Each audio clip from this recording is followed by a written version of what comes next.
Hi everyone, if you're an existing subscriber, hello and welcome back. If you're new to my channel, hello, welcome, and why not hit subscribe now? I'm your host, Alicia Victoria Keane, and I've been interviewing inspirational people and businesses to find out how and why they inspire others. This week, I spoke with actress and model, Georgia Meacham. Here's how it went. Hi Georgia, and welcome to the channel. To begin with, if you could just introduce yourself, who are you and what do you do? My name's Georgia Meacham. I'm an actress and I also model and do a little bit of influencing in my spare time. Now that sounds like quite a range of things, must keep you very busy. Where did that all start for you? Gosh. God, you're making me feel old already. I'm sorry. So my background is I've always been a performer, and then modeling kind of took over. Mm-hmm. And I joined with my first modeling agency when I was 14 or maybe 13, 13 or 14. And then I kind of just did little jobs here and there, obviously school, education, my main priority. And then because I actually grew up in Spain. Okay, wow. So yeah, that's another story altogether. And then when I came to London for university, I was still doing it in the background. And then when I graduated, I was like, okay, let's give modeling a go for a few years, because obviously it's normally a very short-lived career.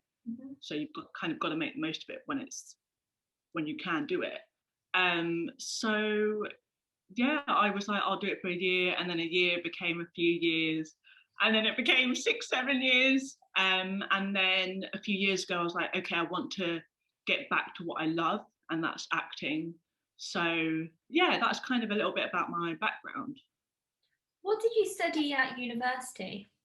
I studied English and linguistics. Oh wow, completely different to acting then.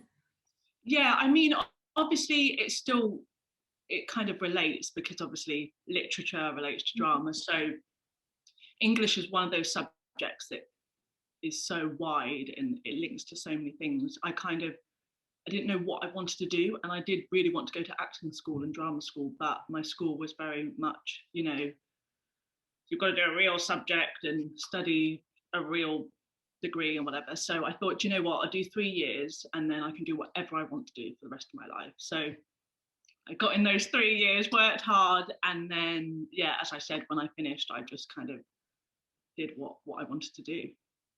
I do want to come back to the Spain and how you were living there, but first of all, do you think that not necessarily doing an acting subject at university held you back in your acting career in any way? Oh, that is a very good question. And a lot of people do ask this, because obviously drama school generally is for the wealthier. It's not cheap. So I think even though I didn't study at uni, because I grew up doing musical theatre, I still had quite a strong background. Mm-hmm. I think, especially these days, you can teach yourself anything, all these online courses, all these Zooms courses, YouTube. So in my opinion, I think you don't necessarily have to go to drama school. And a lot of drama schools, the students come out and their technique is so unflexible, and sometimes directors find it hard to kind of change. Whereas if you haven't been so structured in at drama school, you kind of got more flexibility for someone else to mold you. Mm-hmm. So yeah, it's one of those questions, it's yes, and the answer is yes and no, but generally I think nowadays you don't need to go to drama school. So going back to you living in Spain, was that a family decision? I just slip that in. Yeah. Was that a family decision? How did you end up living in Spain? So basically, when I was younger, my dad worked really, really hard, and 6 a.m. till 9 p.m. and we didn't really see him, so he didn't have much to do with us growing up. It was always my mum. Mhm. And then, so my parents decided, just one day, right, we need to change our lives a bit for the better. And the option was to emigrate either to Australia or to Spain. But obviously, Spain is a bit closer to home, to family. And and they were thinking, right, the kids can learn another culture, another language. So in the end, they decided to go to Spain, and then that was that. I moved when I was 8 years old and left at 18. So literally, my whole teenage years were in Spain, sunny Spain. And do you speak Spanish? Do you know what? I try not to say I'm fluent because I do speak Spanish, yes. But obviously, it's very, very rusty now because I've lived in England for 10 years now. So when I go back, it takes a few days for me to, at first, I'm like, I understand everything you're saying, but I can't get it out. Mhm. But yeah, I do speak quite good Spanish. So coming back at the age of 18, Yeah. that's about the age where you go straight into university, isn't it? Yes, it is. Yeah. What was that transition like? Well, I mean, for most teenagers, going to university is such a big step in itself. But for me, I was moving country and starting university and in London, the centre of it all. So yeah, it was a big change, but I loved every second. I'd come from such a small little town in Spain to London and just, oh, it was great. There's so much to do, and yeah, loved every second. Even the weather, bit of a change of climate. That took a very long time for me to get used to. I remember the first winter, I don't think I left my university room. I was just stood by the heater, bless me. But yeah, I've slowly gotten used to it. When you came out of university, Hmm. what did you see yourself doing? I know you said that you wanted to get back into the modelling side of things. Has that always been in sight, or? No, I've never wanted to be a model, but I always thought, do you know what? I'd like to give it a go. And it's one of those careers that the highs are so high Mhm. and the lows are so low, and you're constantly like this. So it's very exciting. Every day is different. So it can become a bit addictive.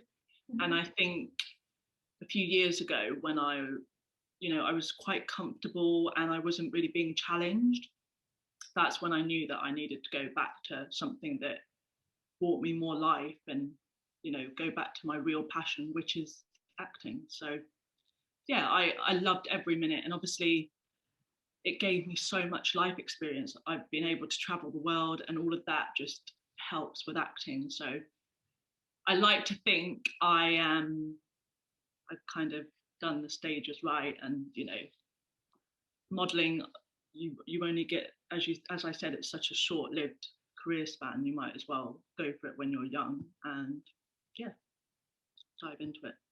And would you say the skills have been sort of transferable into the acting side? Um, Definitely, I think in terms of just confidence and being comfortable in front of the camera, yeah. And in terms of lifestyle as well, I think they can be quite similar in Mhm. terms of castings and auditions and putting yourself out there and having to be your own motivator, and yeah, very similar. How do you get jobs in both acting and modelling? For someone who's watching this, who's looking to take the same sort of route as what you took, how do you do it? Oh, I wish it was that simple. The best way is, if you're trying to get into the modeling industry, going to all the agencies, the best ones, and seeing what they say, and building up a portfolio. And those are the two most important things. So yeah, finding yourself a manager and agency are the best starting steps. And the same with acting, starting that portfolio, so a show reel, and then getting yourself an agent. And is that easy if you've not had much experience? No, I think you don't have to have experience as long as your portfolio shows what you can do, or at least a little bit, even if you've only got 20 seconds of footage. If it's good and it's strong, then that's all you need. And the same with modeling. If you've only got 3 images, but they're really good, strong, they show exactly what you look like, and you know your versatility, then yeah. So it's quality, not quantity, basically. Oh, 100%, 100%. You mentioned there that it kind of goes a bit like this, highs and lows. Just a little bit. How do you get through those? How do you get through those low points after coming from such a high point? It's a very, very good question. I think just keeping yourself grounded and making sure you've got other hobbies. I would say this is such an important skill, something I've learned over the past few years. You can't just have modeling, you can't just have acting. You need to have other hobbies that you enjoy and other things that you do, whether it's exercise, fitness, or reading or writing. You've got to have that, because when you're going to have those quiet moments, and when those quiet moments happen, you've got to know how to be able to ride it, and wait. It could be a few months, so you've always got to keep yourself busy with other things. And yeah, I think that will help you get through the low times. What do you keep yourself busy with? I keep myself busy. I love fitness, so I'm a huge fitness fanatic. So anything sporty, physical, I'm there. I tend to work out 6 times a week. Okay. And yeah, as I said, I do a little bit of influencing, cooking, just the really simple things. Again, I think a lot of us have learned through lockdown. It really is those little things that can bring you so much joy. So yeah. 200%. Completely agree with you there. It is those little things. I know for me, if I don't exercise, I definitely feel it as well. I start feeling a bit low. Yeah. In terms of those low points, obviously you can keep yourself busy, but I'm guessing it still does have quite a mental pull. Yeah, it does. And I'm the first to admit I've definitely had times where I'm just like, oh, should I give up? You know, um, and also you can be so self-critical. I think that's another thing about both of the industries. You can just criticize yourself, and you get so much rejection is a massive thing. You get it 90% of the time. You'll get a few yeses, but you'll get 80% no's. So I think learning to deal with that and just taking everything with a pinch of salt is super important. How do you do that though? How do you take it with a pinch of salt? Oh, again, just focus on things that do make you happy. And if you've just if you don't get that job, it's not because you're not good enough. It's because they want a brunette, or they want someone that's a bit taller, or they want someone that can speak Japanese. It's not because of your talent. It's because you weren't right for that particular role or for that particular photo shoot. It's not. Don't take it personally. Never take anything personally. So many people, even if they're not in the same industry, they do struggle with rejection, even if it's a job interview. It still happens to me. It's just like, for example, social media. I know there's a lot being spoken about trolling at the moment, and if you get a few messages saying, "Oh, why are you doing that?" or "Oh, why do you look like this?" You just can't take it personally, because it's not anything wrong with you. It's that person, and you should actually feel sorry for that person, or just wish them good luck and be thankful that you're not like them. And I think, yeah, obviously it is hard, especially in this day and age. And being young, I think mental health is such a big issue and needs to be discussed. It really does. Mental health is a huge thing. And I know I've had trolling. I know TikTok's one of the worst Oh no. ones going. But again, you've just got to say, oh, okay, thank you very much. Yeah, take your opinion on board. Yeah. Okay. And do you know what? They've got nothing better to do, and that's really sad for them. So, And a lot of the time they're struggling with their own self-esteem issues, and that's why they feel they have to take it out on them. and again, you know, in my industry, what I've witnessed is jealousy. You know, just generally, I believe that generally, if someone's not very nice to you or to someone else, it's because they're jealous. Mm-hmm. So again, take it as a compliment. If someone's hating on you, it's great. You know, so yeah, Would jealousy is a big thing.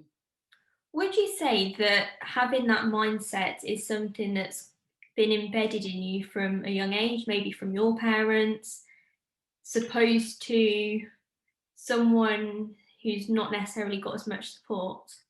Um, First of all, I'm very very lucky. I have an incredible family. We're all very open. I've always been able to say what's on my mind. My mum's my best friend.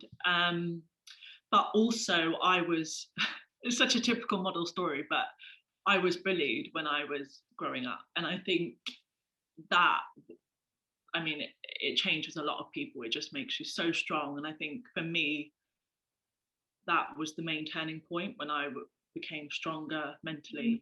And then going into the modeling industry, it didn't affect me as much because I'd already dealt with so much and couldn't really get worse than that. So yeah, I think that helped me a lot. Quite funny because a lot of people who I do interview on this channel do have been bullied, and Oh, there we go. they've Doesn't surprise gone, they've gone on to be successful, and it is almost like they're, do you know what, I don't need to deal with any other people, and just, so huge well done to you. What would you say to those bullies if you had the chance now? Oh, I mean, I wouldn't really even waste a breath on them. Love that. Yes. No, do you know what? If oh, I'm trying to think of someone from back in the day.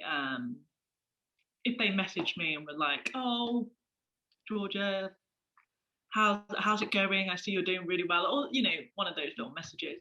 I just it's in the past, isn't it? And also when girls are young, when people are young, people can be horrible, and obviously people change and people grow up. So and also you never know what's going on in someone's lives. So you know, Very true. someone could have been going through a really hard time, having family issues, therefore they weren't being very nice at school. So you've always got to think about that as well, because it's never black and white, is it? No, that is very true. Now, enough about bullies because, again, they don't deserve our breath. Exactly.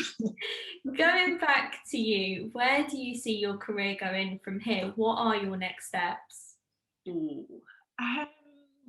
My next steps are just to kind of actually keep going at the kind of pace that I'm going, and just get some really juicy roles and build that CV up, and yeah, just enjoy my work basically. Well, I wish you all the best of luck for the future. Thank Thank you you. very much for coming on this channel today. Really appreciate your time. I Thank do, you for having you're welcome. I do have 10 very quick questions.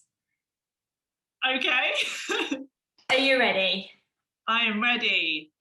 Favourite word? Juicy. Love I it. just said it. Great word. Most played song currently? Usher, my boo. That's what I was playing earlier. Okay. I've not heard that. I'm going to have to go listen to it now. Old school, old school. Oh, love an old school tune. One thing people don't know about you. I'm double jointed. Oh, really? I can do some weird things. I won't show you because it might freak you out. Probably would. So thanks. Most used emoji. Oh, you know the tongue emoji that's like Next question, tofu or corn? tofu. Love tofu. Oh really? I've tried it once and I wasn't keen, but Do you know what? You have to, it takes a long time to learn how to do tofu properly. I just bought a tofu book actually. I'll send you it. It's really good. yeah, send me the link. Next question, best part, because you're vegan, aren't you? I am. So best part about being vegan? I get to eat more than ever. I get to eat lots and lots. Yeah, I get to eat more. Soft or fizzy drinks? Soft. One hidden talent? Backbend. That sounds painful. It's all right. It can be when I haven't done it in a while. I'm like, oh. But yeah. And last question, one thing that you wish you learnt sooner? To not let people's opinions affect you so much. Completely agree. Well, you'll be pleased to know that's the end of my 10 quick questions. Thank you very much. Thank you. Sometimes in life you will be on one path, and just because you're on that path to do a certain job or a certain career, that doesn't stop you doing what you want to achieve. Georgia went to university, studied something completely different, and then decided that she actually preferred the modelling and actress route, and that is what she did, and she is achieving it as we speak. Now, you can follow Georgia at the links here.